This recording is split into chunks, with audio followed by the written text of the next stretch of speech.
So as I mentioned before we started the break, we're going to talk a little bit about Software Carpentry's approach to teaching with the IPython notebook and actually teaching hands-on labs in general. So first, a little bit about what Software Carpentry is. And I'm actually not going to take you to the main landing page of Software Carpentry. I'm actually going to take you to the operations, which is the second tab here. And this includes a checklist of how a Software Carpentry workshop is run. And it turns out that there are always many pieces in making a hands-on laboratory work. It's not like a lecture where you can just show up with your computer and plug into a presentation system and go. And it turns out that even that simple operation with an instructor and a lecture and a laptop is a very challenging thing. As anybody who's come with maybe a Mac 5 years ago or a Linux laptop, just plugging into a display can be a half-hour ordeal, right? So now, instead of just working with a single display, here is an instructor. The person is going to come in. They're probably going to be teaching with another instructor, and there are going to be as many as 20 or 30 or sometimes 40 or more learners that are all bringing in their laptop. And then we're going to synchronize on our course material, and we're all going to execute through this regardless of what you brought in at the beginning of the day, whether you brought in a Windows machine or a Mac, FreeBSD, Linux, whatever it is, whatever thing you have, we're going to make it work, and we're all going to get along, and we're going to be executing code together. So if you asked me if you could do this 5 years ago, I would have told you you were crazy, right? Because actually, almost nobody was doing this 5 years ago. It was really, really hard. And virtual machines were around, and people would sometimes distribute a virtual machine, and then everybody would figure out how to get that virtual machine going, and it was still painful. Now, there are a million technologies, and there are technologies that are coming in from the web development side. So some of you have heard of tools like Docker and Vagrant, and these are actually very common tools for system administration, and they're coming in and they're creeping into web development. I would encourage you to go see Dav Clark, I believe, is going to give a presentation on what they're doing at University of Berkeley, University of California, Berkeley, later this week.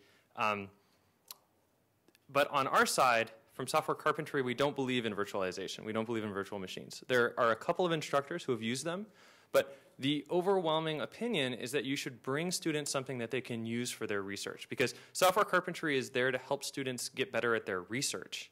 It's not about learning material, though we sometimes do that. We sometimes will teach a specific set of research material or course material, but it's actually about enabling you to do computing better for your research. So at the end of the day, we want to give you a tool that helps you become more effective. So this is a little bit different from a classroom, right? A classroom is deliberately a more controlled environment, and because of that controlled environment, sometimes you can go further in a specific direction. But Software Carpentry tries to be a broad impact. And so part of that is whatever students install on their computers, they can take away with them, okay?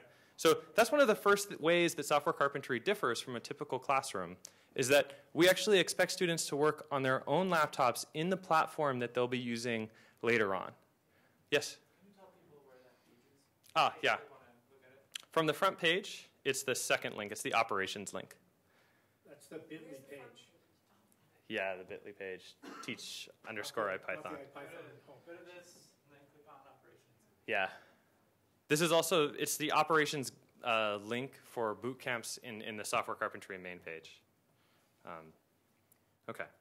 So because of this complexity, we don't just have a single instructor who is responsible for everything. First of all, because Software Carpentry is a little bit like a traveling show. Frequently, the instructors are coming from somewhere else. There will be a host who is responsible for managing logistics on the ground for those instructors sort of before they arrive and during the bootcamp day. So coincidentally, David hosted me for a Software Carpentry workshop in Saudi Arabia last year. So he acted as the host. He took care of all the initial details, and then I showed up and taught for 2 days. The instructor is, of course, responsible for the material. Usually there's a tag team of instructors. Sometimes there's more than 2. The reason that you have more than one person in the classroom at any given time should be obvious based on how things have gone today, right? So somebody gets up in front of the room and they start talking. And of course, they have no idea what's going on in front of the 40 screens in front of them. So the second instructor is walking around, they're looking for people with sticky notes stuck on their laptop, and they're answering troubleshooting questions. And this is essential. In fact, we usually have more than just 2 instructors. We have a small team of helpers. And these are locally recruited volunteers. Maybe they're graduate students. Maybe they're people who are just excited about Python or computing in general. Sometimes they're just people from the community. They're not necessarily even students at the university. So a sort of famous example for me is in January when we were teaching a software carpentry workshop at MIT, Jessica McKellar, who's the, I believe, current president of the Python Software Foundation and is a local Cambridge resident, is super excited, of course, about teaching Python at MIT, which is where she's an alumni, came and helped out, right? And she mostly just stuck around for the introductory section that she was available to come, but that was okay because we could just sort of have somebody float in, help out, and then come out. Again, not necessarily, yes, Eric? Go finish your thought. Okay, I was going to say, this isn't necessarily something that easily applies in a classroom, but the takeaway here is that if you are going to be doing a hands-on lab and you would like to move quickly and cover a lot of material, and you have people moving from a lot of different laptops or operating systems, or maybe necessarily software packages, you will want to have people in the classroom who can help them. And they may be other students, it may be graduate student or TAs, but it's different from your common lecture model where there's only one person in the room who is sort of responsible for giving out content. Yeah, go ahead, Eric. Eric is a software carpentry instructor, by the way. I can't emphasize enough the importance of the helpers, and I've taught several software carpentry workshops where the helpers were kind of an afterthought. It was like, oh, we need to get some helpers, and maybe they would show up on the day of, maybe not, and I wouldn't know who any of them are or anything like that.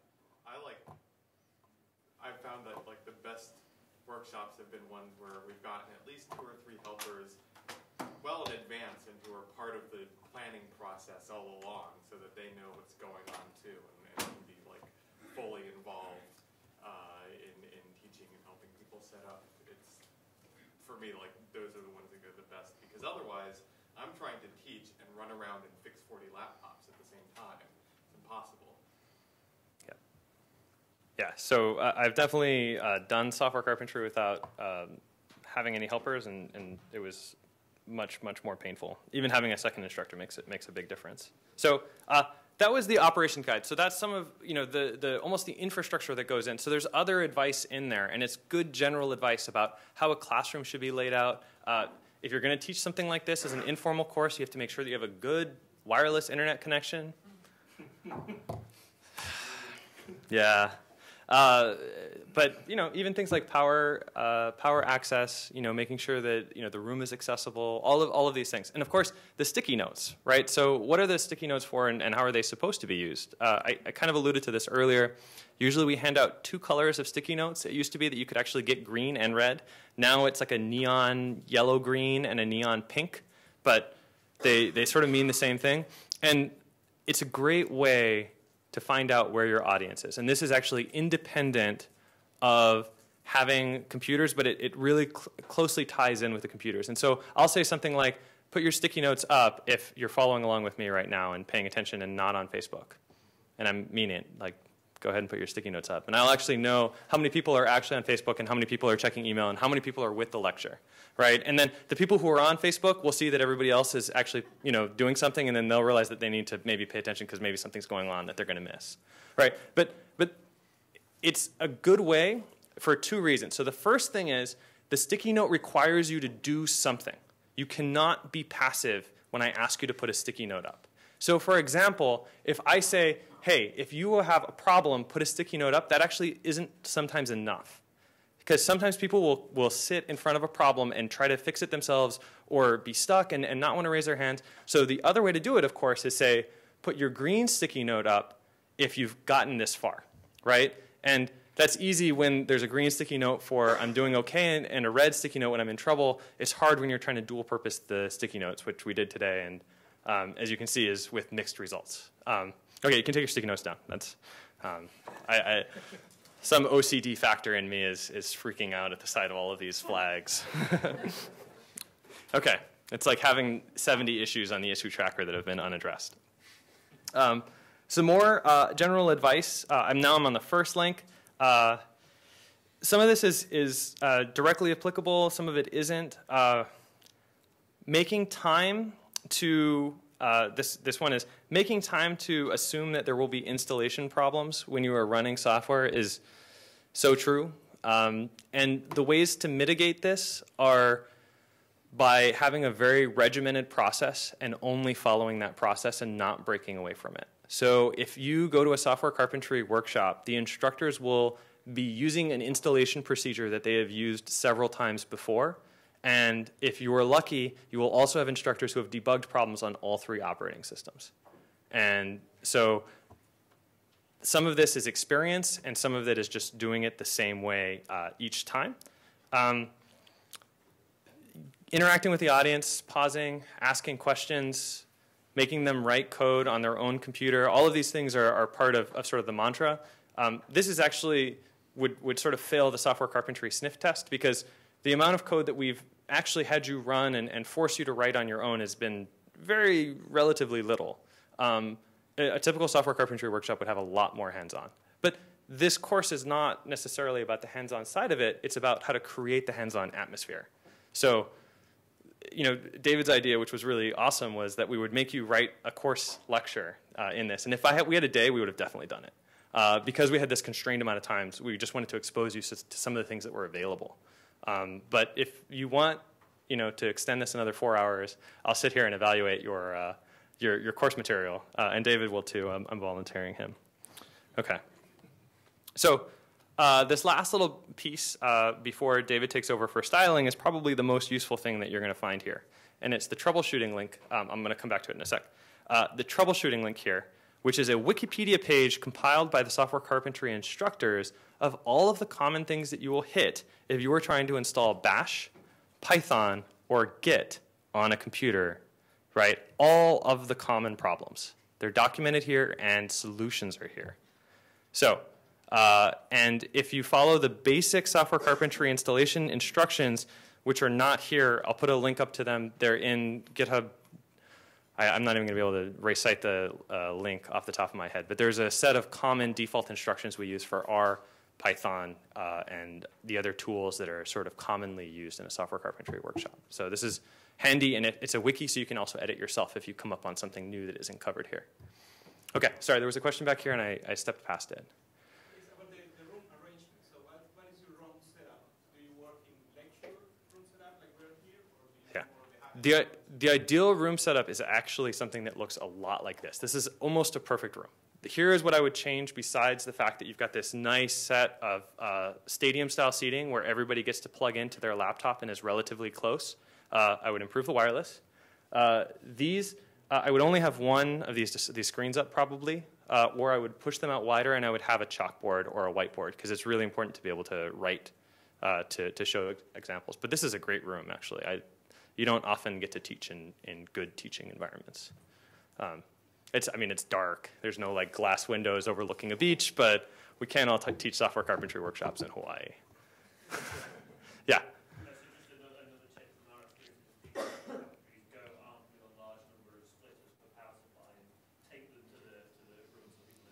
Yeah, if you're traveling for a hands-on, right, or you don't know anything about the room that you're going to be in, make sure that there's going to be a sufficient power, spot so people can work. Okay, I'm going to turn this over to David, and we can talk more about software carpentry after in the panel discussion. Thanks, Aaron. Let me just go back to here. So I just want to mention, I left a link here in the examples section to a full course. So I said that most of my experience teaching with IPython notebooks is with this semester-length course on numerical methods, but I also taught a couple of months ago for the first time a one-day course. It was basically 7 hours to both some university students and also some industrial engineers from Audi, actually, a course on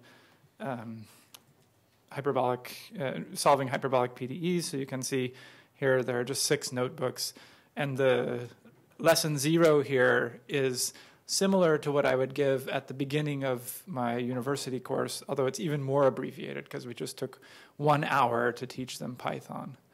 right? And these are just links to the notebooks on NB Viewer, or if you click here, then you get the GitHub repository with all of them. And then I also wanted to advertise, well, of course, everyone will be at Lorena's talk tomorrow, but it's very much in the same vein as this tutorial. And I'm also giving a talk tomorrow on teaching with IPython notebooks. Actually, I submitted the talk before I before I knew I was going to do a tutorial. But also there's a proceedings paper that I wrote that goes with that covers many things that we haven't had time to talk about here that are more sort of philosophical. All right, so let's go to styling notebooks. So from the notebook server here, it should be the last one, unless you've created others, unless you have an untitled notebook like I do there. Okay, so adding style to the notebook. I should say before I go through this that the CSS file that I'm going to show you and that I've used in these notebooks is basically composed of stolen bits and pieces from all over the web, everybody else's IPython CSS files, especially Lorena Barba's AeroPython CSS. Okay, so you can make your notebooks look a little bit different from everyone else's, which is kind of nice, and maybe make them more useful also by modifying how they look and also modifying a little bit the way they behave using CSS. So the appearance of the notebook, so the notebook is composed of HTML, and the modern way to change how HTML pages look is using cascading style sheets, or CSS. And I am not a CSS expert by any means. I've struggled through using CSS several times in my life, but okay. I may have to redirect questions, but feel free to ask. So the way we've been applying, so there's one way to apply a certain style to all notebooks that you open on your computer, right? And that's by putting a file called custom.css in your IPython profile directory. I'm not going to show you how to do that. If you Google it, you can find it, or probably a lot of people at this conference can tell you how to do it. You just put one file there, and then every notebook that you open on that machine looks that way, right? It's styled that way. You can have multiple IPython profiles on your machine, and when you launch the notebook, you can tell it, I want to use this profile, so the notebooks will look that way, right? But the problem that I usually want to solve is not to make the notebooks look a certain way on my machine, but to make them look a certain way on my students' machines, right? I want, or on whoever's using them. It's nice to, just like publishing a book, right? You want it to be formatted a certain way. If you're publishing a notebook, you say, I want it to look like this, right? Maybe just for stylistic reasons, maybe for important practical reasons. So the way to do that right now is to have a box like this one of code that imports HTML from IPython's display module, right, the HTML command, and then opens whatever file you want and injects that as HTML into the page. And that's what this is doing, right? So if you run this box, then as you know, you get the reformatting of the whole page. So, yeah. It should actually be IPython.display. Core display will work, but oh, yeah. Core is kind of an implementation detail. The official Okay. API is kind of high level one. all right. Thanks. Sorry, we just got that. Okay, good to know. Now I have to go edit all my notebooks. Okay, so I have faith that one day soon we'll be able to inject this kind of stuff without having a box of code that you have to run, but maybe that's impossible because of security. Anyway, we'll see. There's a link here to a proposal by Aaron and I to make this less intrusive. Yeah. I believe so. I could point to a URL there. Yeah, doesn't matter. I mean, Yep. you'll have to fetch it, but you can use URL lib and fetch it. Okay. Oh, I can't just, yeah, okay. Display the HTML that's just like CSS sort, href equals. Yes. If you inject the Just href, do then you a get single CSS. HTML tag with the URL. Okay, right. Yeah, okay. So maybe that's a better way to do it, in fact, right? Because you can tweak it in one copy for everything. Yeah.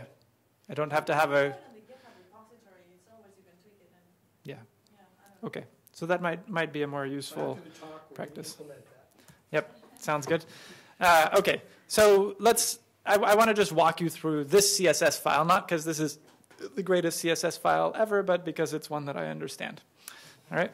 So I'm going to use %cat here. This is the shell command cat to list the contents of the file. This actually isn't that great. There's no syntax highlighting. It's really long. Oh, it should have opened a scrollable. I wonder why it's not. I thought it would open a little scrollable window because this is really long. But I can get a kind of nicer view of it using %load. So what that does is create a new cell where it's actually put all that content into here. And okay, it's actually syntax highlighting it as if it were Python code. But fortunately, CSS and Python are similar enough that it's kind of useful. All right. But what I'm going to do, I can actually run this code now, right? Here's what I need to do. Aaron taught me this earlier. If I put %HTML there and I run it, then it's just like having loaded it from a file. I'm doing exactly the same thing, right? And so, in fact, I could go and change different things, right? So, like I could say, I don't know, I want my H1, instead of philosopher, I want it to be Arial, right? What? Comic Sans, all right. But you have to have that available, though. Yeah, let's see. Did You it? don't have that. It didn't find that, so it's just using whatever default it has. But you can see that it did change the look of the notebook, right? Okay. I'm not going to... Okay, so now I want to walk you through each piece of the CSS file, just in case, just so you understand at least one example of a CSS file. And at the bottom of this notebook, there are links to a few other people's IPython notebook CSS files, right? So the first part of it is actually pure HTML. It's kind of hard to read here because it's wrapped, these long lines.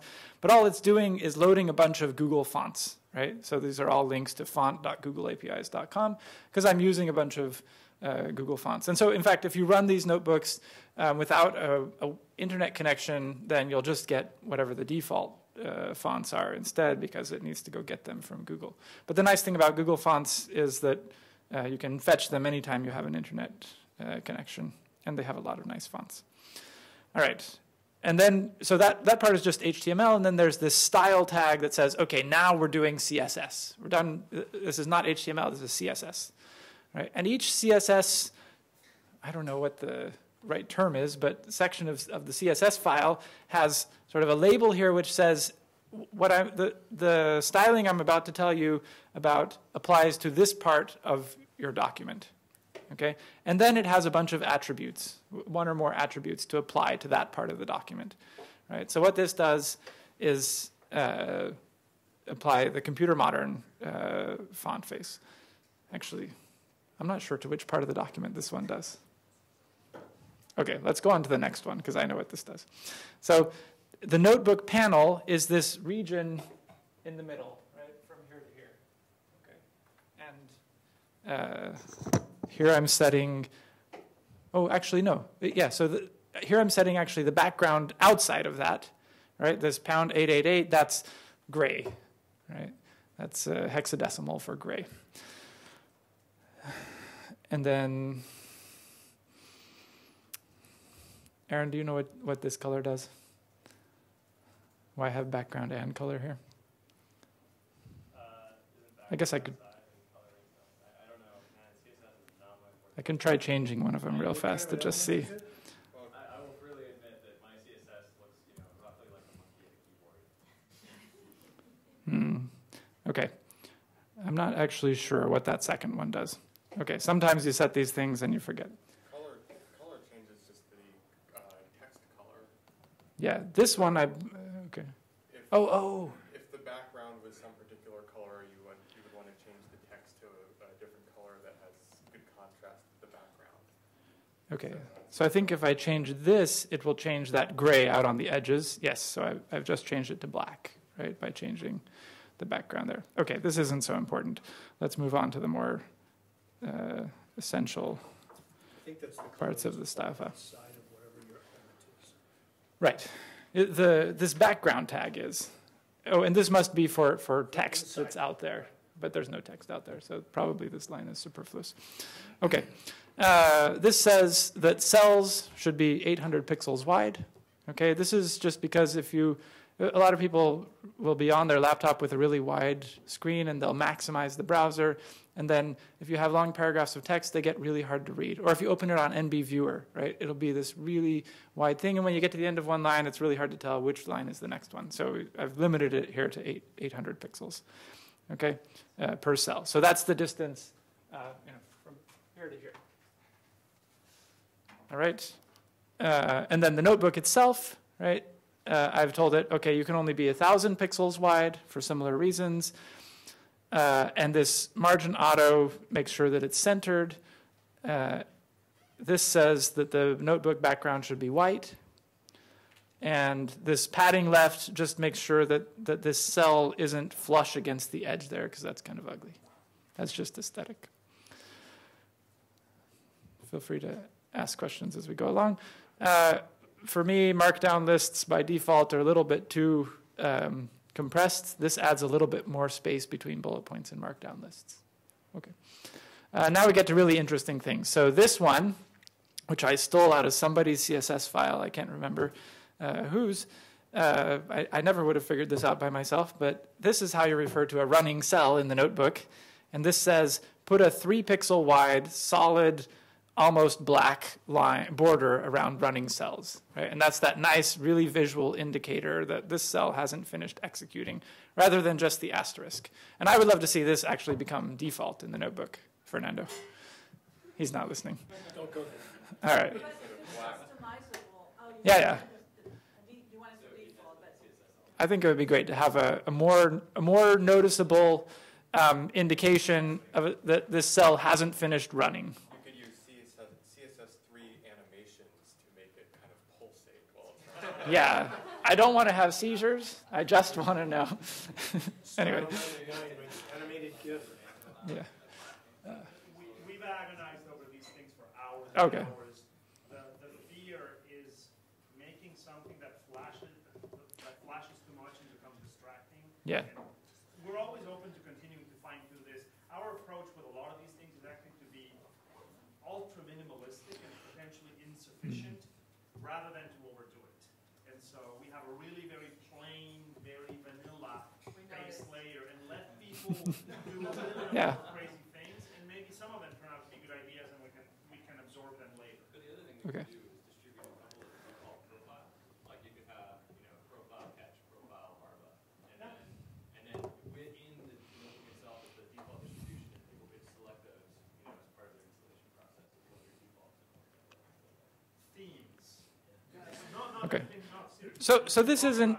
Making this Yeah. kind of easier to package this aspect of it, which actually is somewhat, it gets technical because it's what we call profiles is managing other things that you want to separate those. Yeah. So it really is about theming. Yeah. There's been some discussion.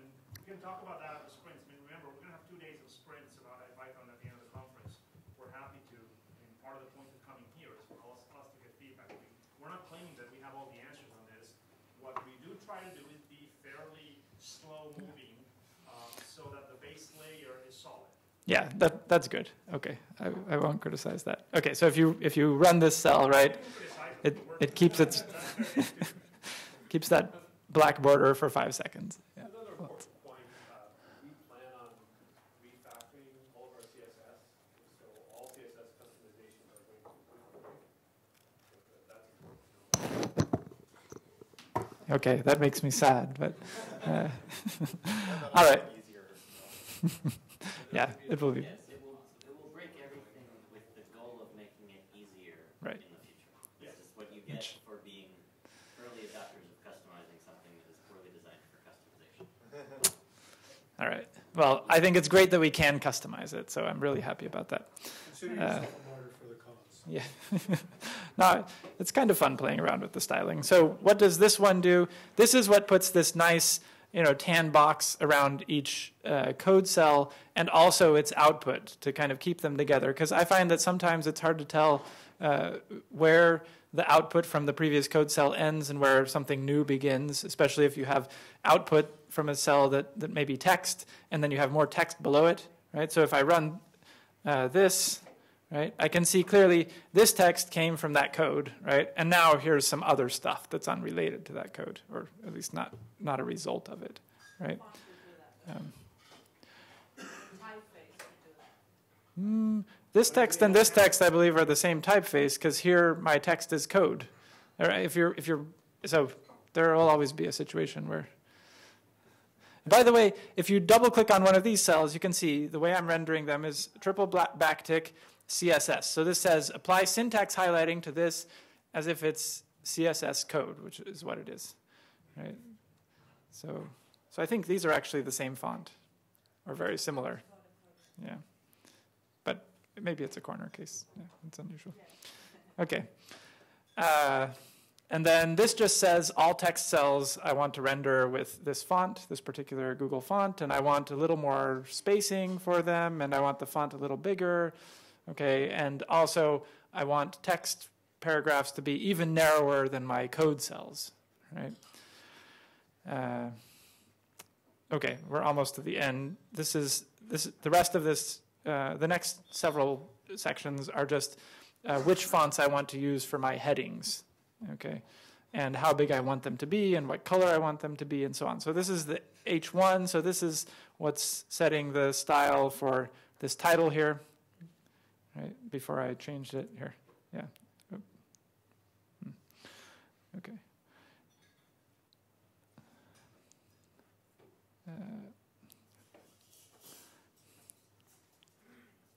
Right. So this happens to be green. That color of green that's there, right? This is the font that you've seen in all those titles. Okay, and then H2 and H3. And by the way, H1, H2, and H3 are things that you can get in Markdown by using 1, 2, or 3 pound signs, or you can get them by setting the cell type. H4 through H6, you can't get them by putting, I don't think, actually, maybe, yeah, you can, never mind. I forgot. Check this out. Why? And that's because you get an HTML anchor element to the headers, and it provides more structure to the notebook. So the Markdown for the rest of any tool that's parsing it or looking at it will only just kind of see Markdown. It has to do a little more work to figure out that you intend to put a header there. If you make a header cell, everything knows that it's a header cell, and it's much easier to work with and keep track of confusion. And the HTML anchoring thing is huge. You can actually link to subpages or subsections of your notebook just by clicking on that link and right-clicking. Clicking on a heading and right-clicking will give you a link to that section of the notebook, both in NBViewer and in the library. So if I'm writing a quick notebook of notes for myself with some code that I'm playing around with, I may just do it this way. But if I'm going to distribute it to other people, then I would use header cells. There may also be circumstances where you want to have a typographical difference, but you don't necessarily want it to appear as a header or something like that. So, Yeah. I mean, we run into that problem with indexing LaTeX headings all the time. The same thing, you end up with a scientific thing and it's got a 14-page table of contents and 4 pages of actual text. Okay, and really important, if you want to change the font for code, here's how to do it, right? So the notebook uses CodeMirror to render the code. So you just put .CodeMirror and then tell it what font you use, and you can adjust the size and things like that. Of course, you should always use a monospaced font for code, right? So that each character takes up the same width. Okay, and then there's this closing style tag to tell it we're at the end of the CSS. Everything else is HTML. Okay, and then here are just links to CSS files or discussions of CSS for IPython notebooks on the web. Right. Yep.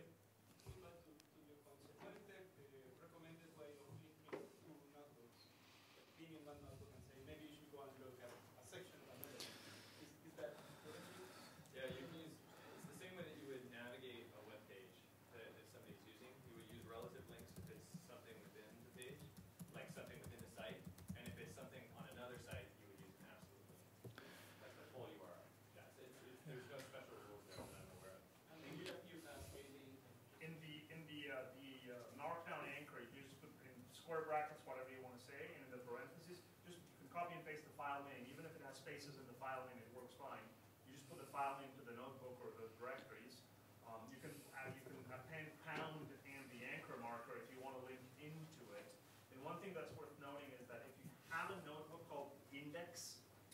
index.ipynb, that one will show up first at the top of the directory listing. That way, if you have 20 notebooks on all kinds of things, that one is always at the top, and it's an easy entry point for your readers to start.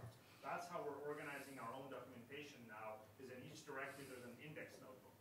And that one contains the links. And therefore, you can, because it's another notebook, you can explain whatever else, and you can have other. So for tutorials, it's a good way of packaging. The index has the intro materials, setup, whatever, and links to all the sections. How long is it before GitHub is going to automatically start rendering IPynB files? There's a camera.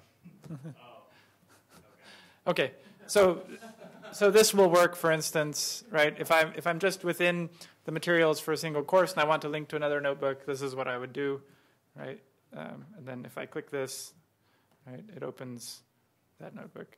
By the way, I just realized these 4 links here to HyperPython and AeroPython, somehow the actual links didn't get put in. I'll put them in later so that those are there. But if you Google HyperPython or AeroPython, you can find the CSS files for those. Yeah, any other questions?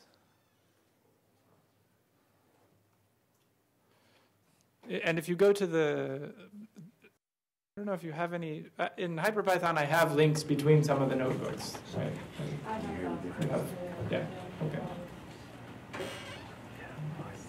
All right, so now we are going to open it up for a sort of panel discussion. We have lots of experts in the room besides just Aaron and I.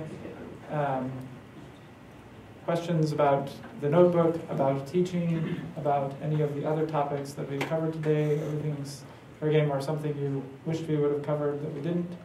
How do we want to do this, Aaron? Do we want to have people sit at the front or just kind of redirect questions based on content? Well, so we only have one line, so there'd just be kind of like a shooting line up front, right? Especially if you want to have it recorded. Yeah, I think we should try and record these. Okay. Does anybody want to volunteer to be on the panel? Can you explain what you want to do? Well, you're inviting me. We're going to talk about Just teaching, yeah. let anyone ask questions about teaching with IPython Okay, notebooks. so we're submitting then- lots of questions. Yes, That's right. yeah, discussion.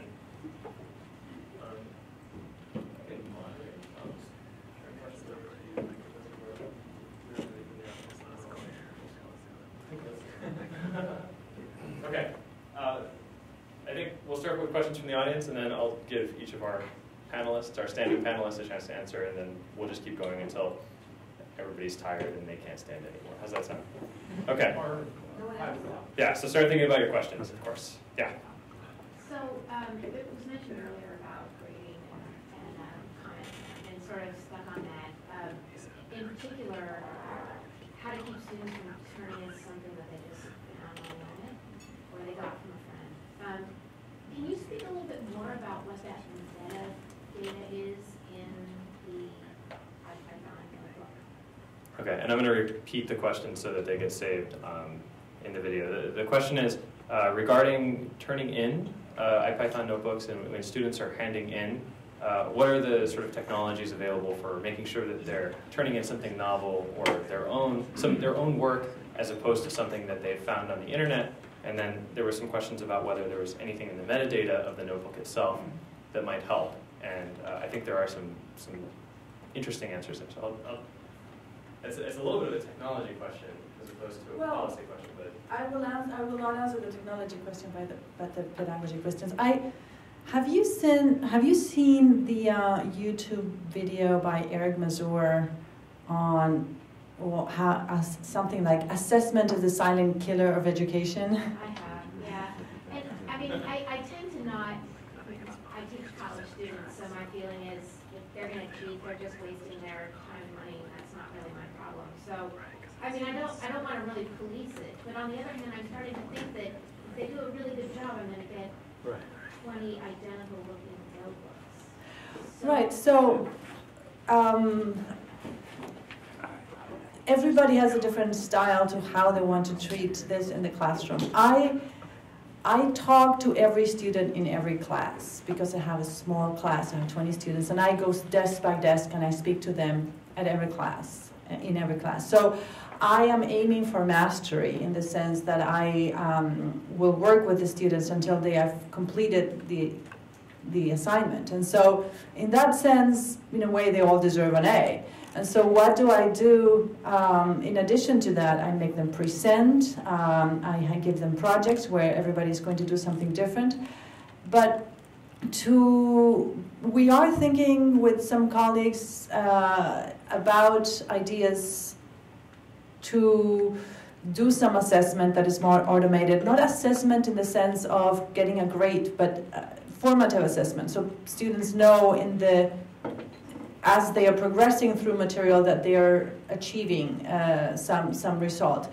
And what would be nice is to transfer what we do in development, in software development, to education in the sense of developing a testing framework where if students have been able to complete a certain assignment, their code needs to pass the unit test, right? So you could have, if we could co-opt the testing philosophy and framework from software development to this education, I think that would be really, really great.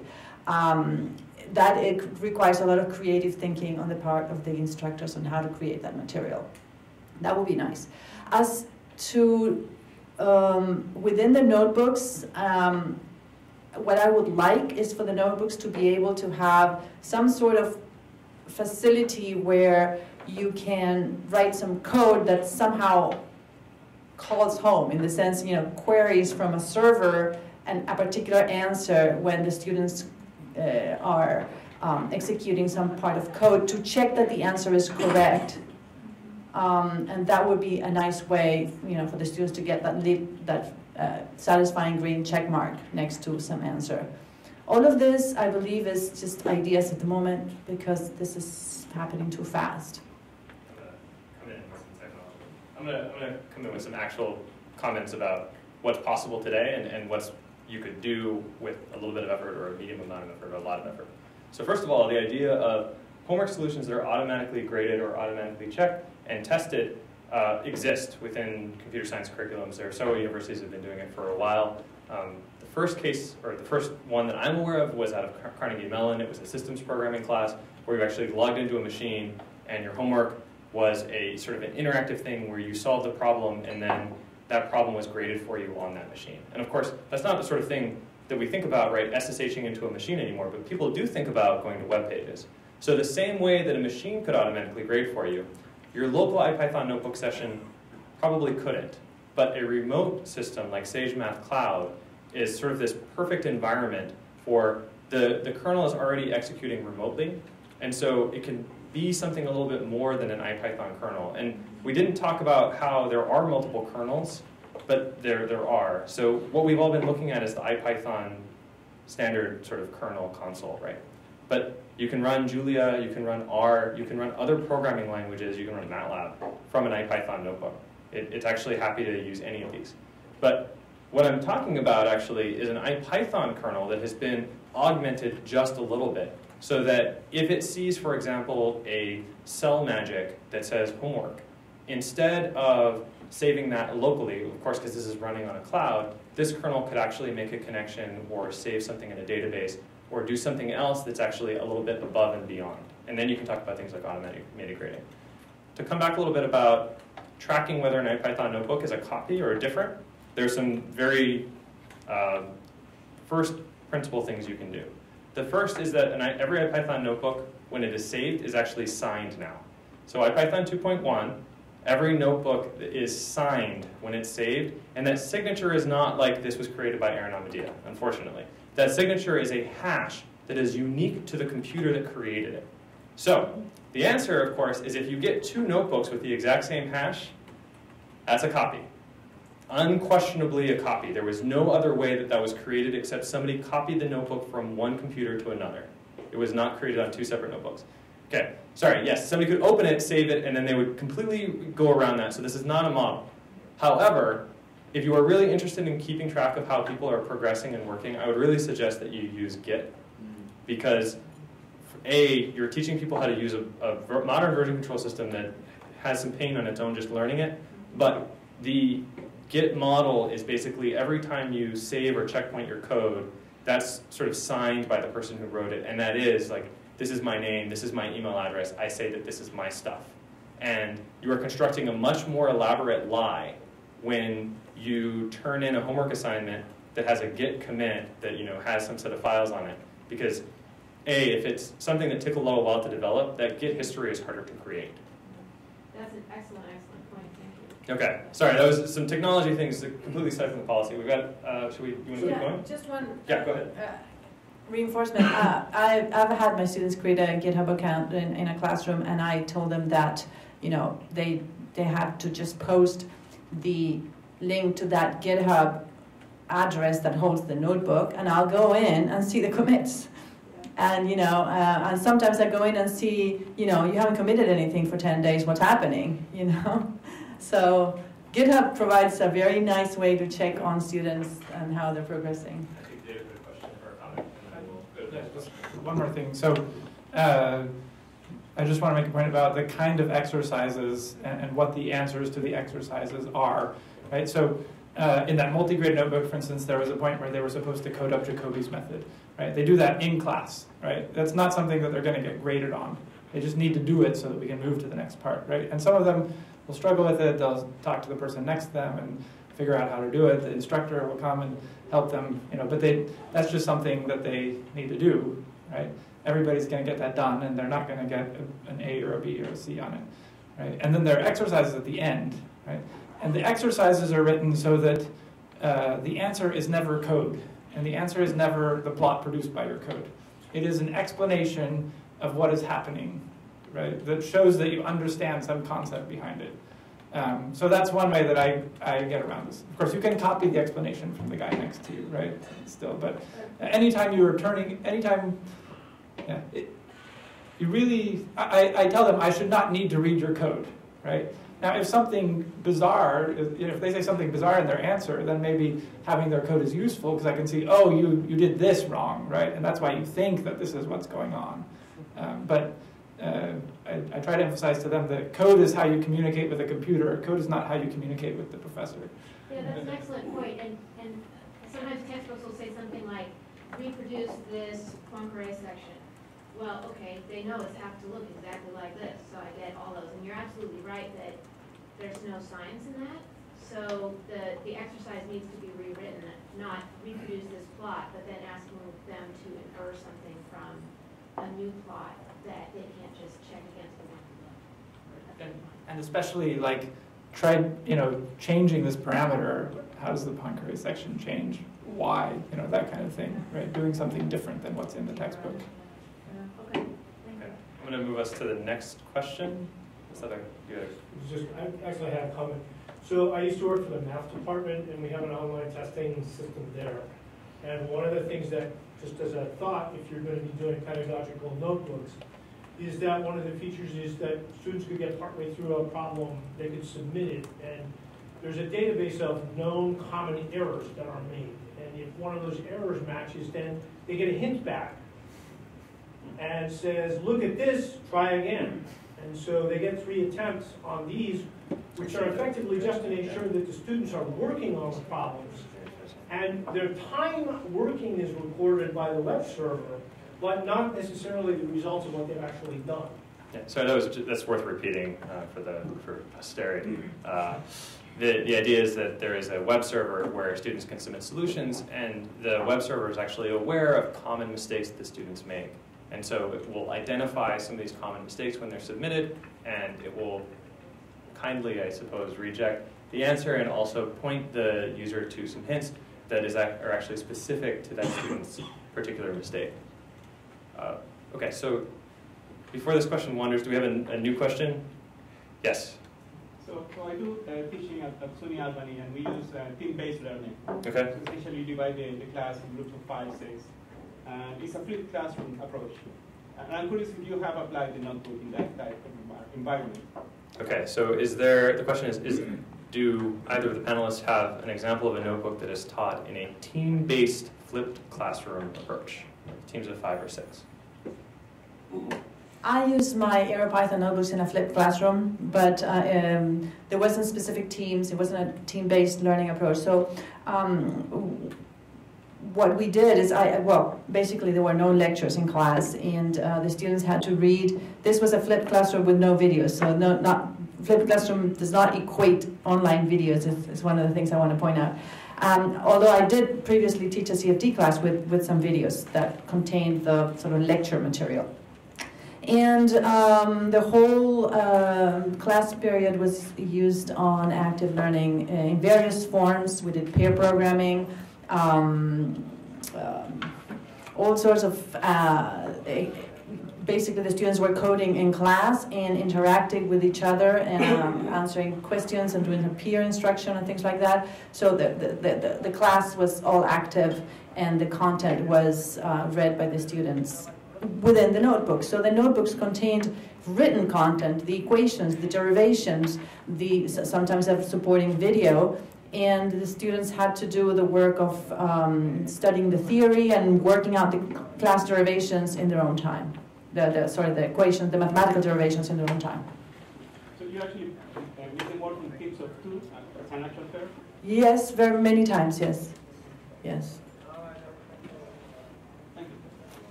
I've also just had them work in teams of two. I think it's really hard for more than two people to get around one computer. But I've thought that with with syncing on Sage Math Cloud, for instance, or if we get it natively in the notebook eventually, right, where you could have 5 or 6 students on their own laptops sitting around a table, but all editing the same notebook. Maybe it would be total mayhem, but maybe it would be really fun to have them work that way. Eventually on Wednesday. All right. Should we record that? He has a follow-up. There's a follow-up question. When forming those teams, did you make some effort to create the team so there is some, one person who knows a little bit more than the other, or you let them form the teams by themselves? Never let the students form the teams by themselves, because they choose really bad partners. They choose their friend and their colleague and not the person who's going to help them. The next best thing is random. I use random. There is some there are some tools to if you have a large class, to pair students up, but I don't use any of that. I used a free app called Attendance that I downloaded on my phone. You can create a CVS file of all your students and then upload it, and then you have some little 2 clicks to create groups of 2, groups of 3, groups of 4 for randomize. And or you can write your own code for that, I suppose. Okay, is this a new question? Yes. Okay, great. Basically, the question is, well, how do you think about teaching the basic ideas behind Git in a largish classroom with quite a wide variance in technical ability? Okay. For you. So the question is, how do you teach the basic ideas behind Git in a large classroom with varying degrees of technical ability? And or what parts of Git? Yeah. You can boil Git down to create a repository and make commits and push those commits to GitHub in probably 15 to 20 minutes. And I do it in 5 with the graphical app. I was thinking of the graphical app actually, but 5 minutes I think is too short of an introduction to Click, click, click, click. yeah. Yeah. Okay. But I guess we should. Because you hate that, right? No, we should say that way there are dragons, right? Because you are on a very, very small piece of the map with Git, and if you step off in any direction, there's an infinite amount of confusion that you can cause. So you just have to be careful to keep students in a very small fenced area with how they use Git. And so you don't introduce things like forking. You don't introduce things like pull requests or issues or merges or branches or anything. You just have them use the API to push. That's sufficient for anybody who is just using Git in, say, an undergraduate context they're not actually using for their own research or software. If I was teaching to graduate students, or if I was teaching to people who were using Git for research, I would invite a software carpentry instructor to come teach for about 3 hours. And you can get a very solid introduction to Git in about half a day. That gets you all the way through things like branches and pull requests and issues, how to use them on GitHub in addition to the core model of Git, which has less of some of those web things, but helps you get out of corners. Let me jump in. So my constituency, of course, is not computer science students, it's engineering students, mechanical engineering. So my experience with this was, my philosophy, first of all, is to never give them a tool until they need them. So little by little, when they need them, they feel the need, they want to learn some more, and if they get in trouble, they get out of trouble, and they will want to stay on task until they solve something because they need it. So I start them with the GUI. Like any app, they download the app and they're up and running in literally no time. And what I observed with these students, mechanical engineering students, is that over time, some of them started realizing the value of this, and they were telling me, you know what, I've moved all the homeworks of my other classes now to GitHub, because I have them all in one place, and I can't lose them, and so on. And the guy next door, and they said, hey, you did that? Why did you do it? And they sort of share the same way that we do with every single tool that we have on our phones or anything. Somebody tells you how they're using it, and they like that, and they find it useful, and then you come in and say, okay, so there's a tutorial here that you need to go and read because it's going to tell you how to get out of trouble. Now that you have everything there, not just the homework for this class, you better learn this part, and you start pointing them in the right direction. But my philosophy is that they have to have a reason for it, and it has to be sort of just in time, and gradually get them interested in it.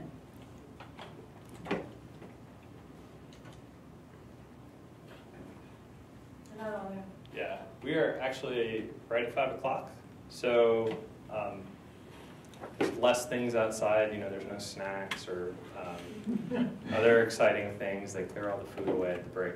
I think the video cameraman probably has to go. So I think we're going to officially wrap up here and sort of dismiss the class. Obviously, we're still around. We don't teleport up to our spaceship and fly away after these courses. So we'd be happy to meet with you individually or in groups. So thank you all. You were a really attentive audience. It was really fun to see all this excitement around both the IPython notebook and teaching and education and getting students to that next level. I know that for some of you it doesn't feel like you're advanced or leading the pack, but you very much are just by being here at this conference and sort of taking part in this activity. I mean, you're going to go back to your institutions and you are going to be the leaders now and teach all of this material to everybody and blaze new trails with this. So thanks again for coming, and it was a real pleasure.